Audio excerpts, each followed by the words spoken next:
Hello, my name is Jim. Welcome to my booktube channel about books and reading and stuff. In this video I want to look at cannibalism in books.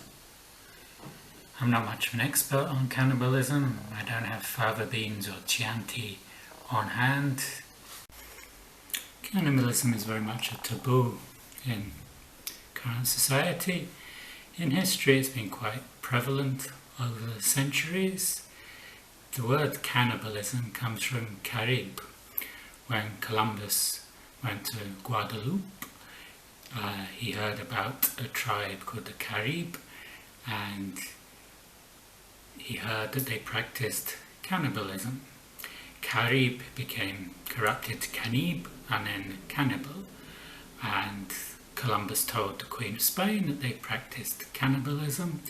And the Queen of Spain, disgusted by this, said that gave him the right to enslave such people. Whether this is true or not, whether they did practice cannibalism or just Columbus was greedy for gold and slaves and wealth, we don't know. In the 15th century in Europe there was a medicine called mumia.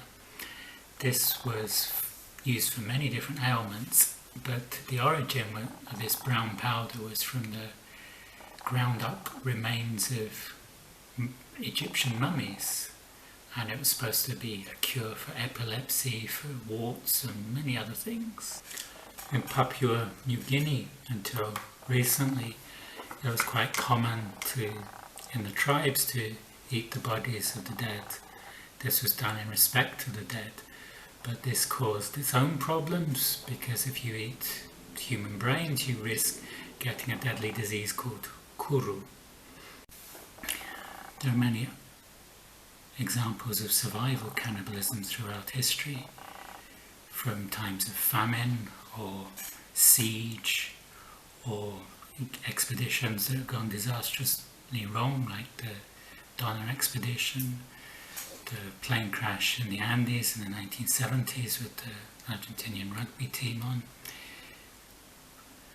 In 1609 in colonial America in Jamestown, archaeologists have recently discovered the skull of a 14-year-old girl that shows evidence that she was eaten by humans. This was a very difficult winter, the first winter of 1609. In the siege of Jiangdu or Beijing, there's a lot of reports of the residents resorting to cannibalism to fend off starvation. In Bloodlands, Thomas Snyder writes that the Ukraine famine, inspired by Stalin's policies, was so severe that cannibalism was quite prevalent at the time. On NetGalley I requested Graham Masterton's upcoming book, The Shadow People. I was surprised I was accepted for this request, because usually the books I get from NetGalley are about new authors to me, but I know Graham Masterton. I used to read him in the 80s when I read other horror books. I don't read much in the horror genre these days. It had been a long time since I last read a book in the horror genre. The Shadow People combines the police procedural and horror genres. The story begins when two demolition workers at a disused carpet factory smell meat burning. Blimey, someone's having a barbecue. Squatters most likely in it, bruv. To their horror, they discover what they first think are the remains of a barbecue, cooked by some homeless people squatting in the cellar of the factory, is on closer inspections the remains of a cannibal feast. They find a supermarket trolley filled with blackened skulls. Panicking, they call the police. The action is set in South London. The dialogues are seasoned with South London Cockney. Detective Sergeant Jamila Patel is in charge of the investigation, and she's aided by Detective Constable Jerry Pardo, and they're investigating what appears to be a cannibalistic cult. Not only have they found human remains, but also artwork showing what appears to be some yellow-eyed deity with a goat's head, similar to deities in Pakistan and India and in the Neolithic cave paintings of Germany. One of the cult members was caught shoplifting art supplies in a branch of W.H. Smith's, a UK stationers. He has characteristics shared by the others in the cult in that, as Jerry observes, he doesn't have pen and ink, which is Cockney rhyming slang for stink. He also wears odd clothes and speaks in a mix of growls and grunts unintelligible to the police officers. This book is not for everyone. If gross out horror is not for you, I'll give it a wide berth. It may be best not to read this after a heavy meal. There are visceral descriptions of eye gouging and intestine spilling. There are also supernatural elements as the deity is summoned. Graham Masterton is a veteran writer in this genre. The pacing is good, starting slow with a liberal smattering of shocks and building to a thrilling climax. There's an interesting mix of diverse characters. A lot of people go missing every year in London and are never found. The cult members are taken from the homeless population, and most of the opfers or sacrifices are also homeless, so nobody really misses them. There's a high body count in this novel. There's some explanation of various cults in history and the linguistics of Proto-Indo-European.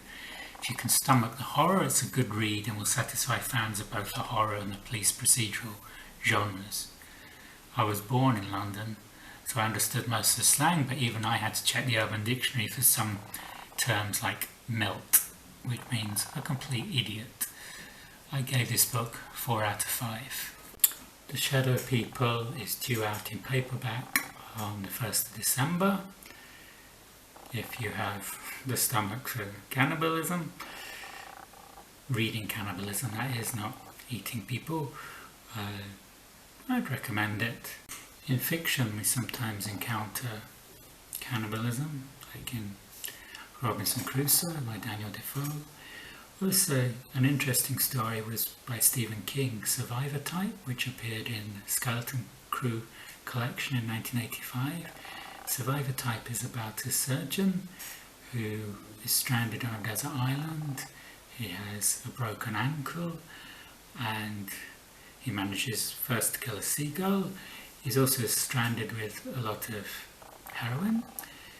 So when he's really hungry, he decides, because he's broken his ankle, to cut off his foot, and then he starts eating his foot. It's a very grisly story about auto-cannibalism. In Russia and the Soviet Union, in The People's Act of Love by James Meek, he tells the tale of lawless Siberia and a prisoner escaping from one of the prisons and taking with him a human that he could eat on the way, a human he'd fattened up specially so he could eat him on the way.